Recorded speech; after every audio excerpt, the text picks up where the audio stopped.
कि कोई दीवाना कहता है।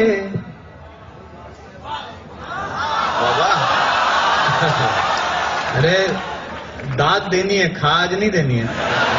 सुनेगा, मस्ती के साथ सुनेगा। इसका वॉल्यूम बढ़ा दो भाई, मेरा कम है। कि कोई दीवाना कहता है, कोई पागल समझता है। नौजवान दोस्त मेरा साथ दें। मैं समझ गया कि तुम हो। कोई दीवाना कहता है, कोई पागल समझता है, मगर धरती की बेचैनी को बस बादल समझता है। मगर धरती की बेचैनी को बस बादल समझता है। मैं तुझसे दूर कैसा हूं, तू मुझसे दूर कैसी है। अब दिल धड़के तो उसे तालियों में बदलना। मैं तुझसे दूर कैसा हूं, तू मुझसे दूर कैसी है। ये तेरा दिल समझता है या मेरा दिल समझता है। ये तेरा दिल, ये इस बार के सेमेस्टर में आने वाली है। कि मोहब्बत एक एहसासों की पावन सी कहानी है। बहुत अच्छे। तुम यहां थे? मैं तो तुम्हें आगरा में ढूंढ रहा था। कि मोहब्बत एक एहसासों की पावन सी कहानी है। कभी कबीरा दीवाना था, कभी मीरा दीवानी है। यहाँ सब लोग कहते हैं मेरी आंखों में आंसू है। ये पंक्ति सुनना और आप तक पहुंच जाए तो सूचित करना। यहाँ सब लोग कहते हैं मेरी आंखों में आंसू है। जो तू समझे तो मोती है, जो ना समझे तो पानी है।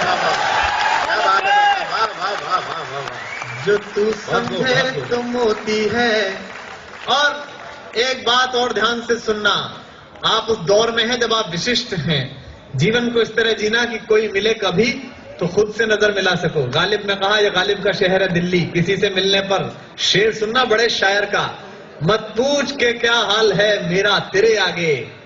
मत पूछ के क्या हाल है। मैं आरईसी में पढ़ता था, एक सेमेस्टर छोड़कर भाग आया और यहां पढ़ा रहा हूं क्योंकि मुझे लगा it's better to be a good poet than a bad engineer. अब तो मैं अपना ही भविष्य बिगाड़ रहा होता हूं, बिगाड़ रहा हूं, तो अब तो मैं देश का बिगाड़ रहा होता।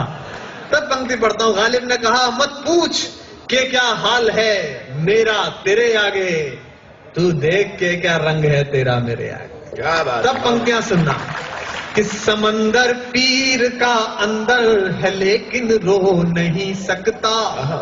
लड़कों की खास बात चाहिए मुझे इस पर।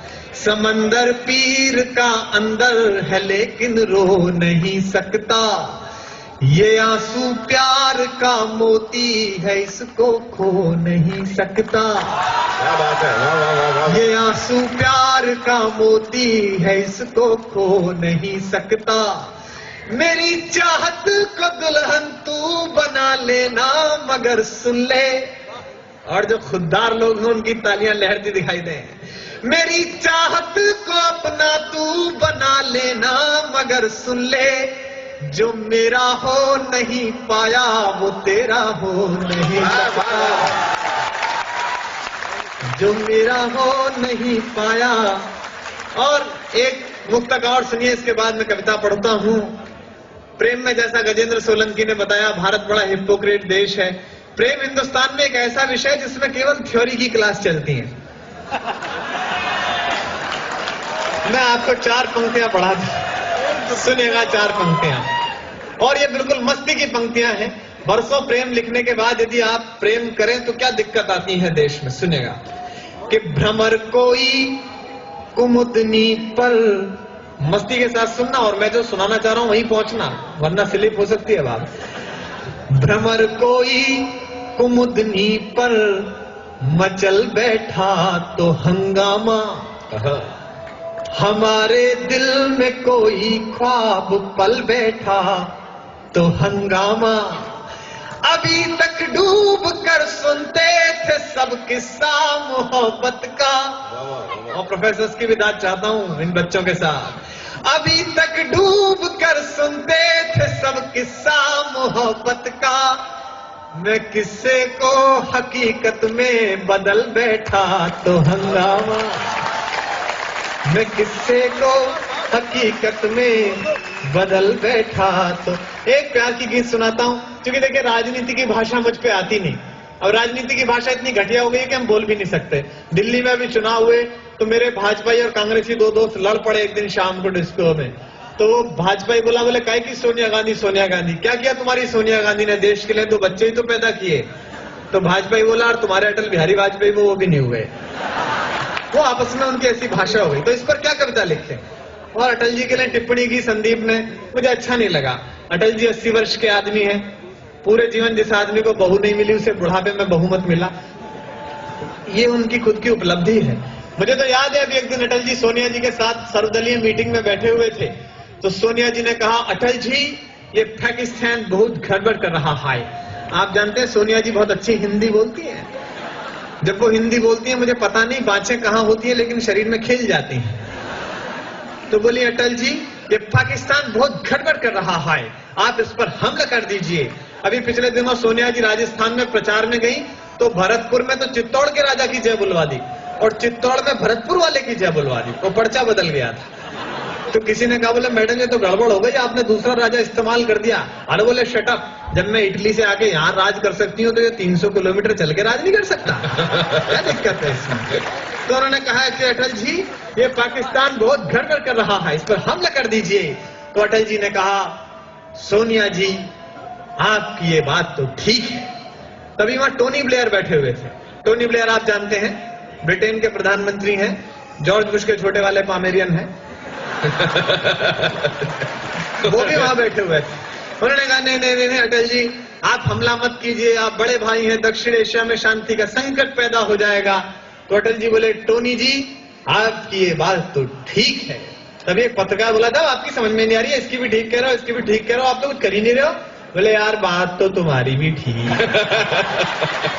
तो 27 दलों की सरकार चलानी है, तो मैं आपको राजनीति पे नहीं प्रेम पे कविता सुनाता हूं। क्योंकि प्रेम सफल हो जाए तो आदमी विवेक ओबराय हो जाता है, और असफल हो जाए तो सलमान खान हो जाता है। और मैं आप सबको विवेक ओबराय देखना चाहता हूं। अब आप भी क्यों ना हो साहब, वो स्त्री जिसके लिए वो दोनों पागल हैं, वो सुंदरी इतनी है, भगवान ने पूरी समर वैकेशन खराब करके बनाई है।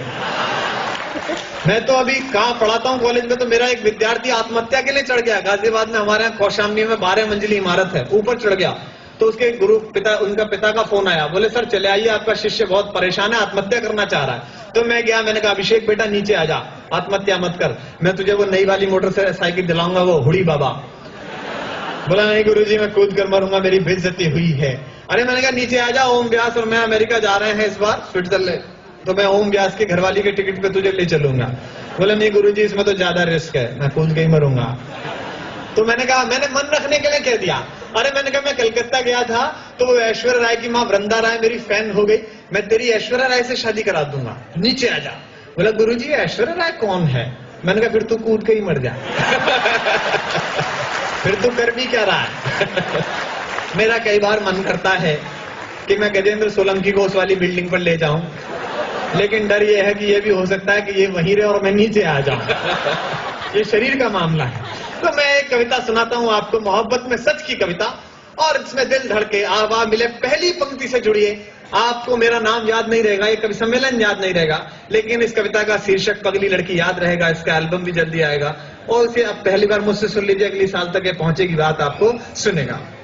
मावस की काली रातों में दिल का दरवाजा खुलता है। ये ऐसे जैसे मैं आपके बारे में बात कर रहा हूं, चाहे T5 में रहते हो चाहे बॉय हॉस्टल में रहते हो।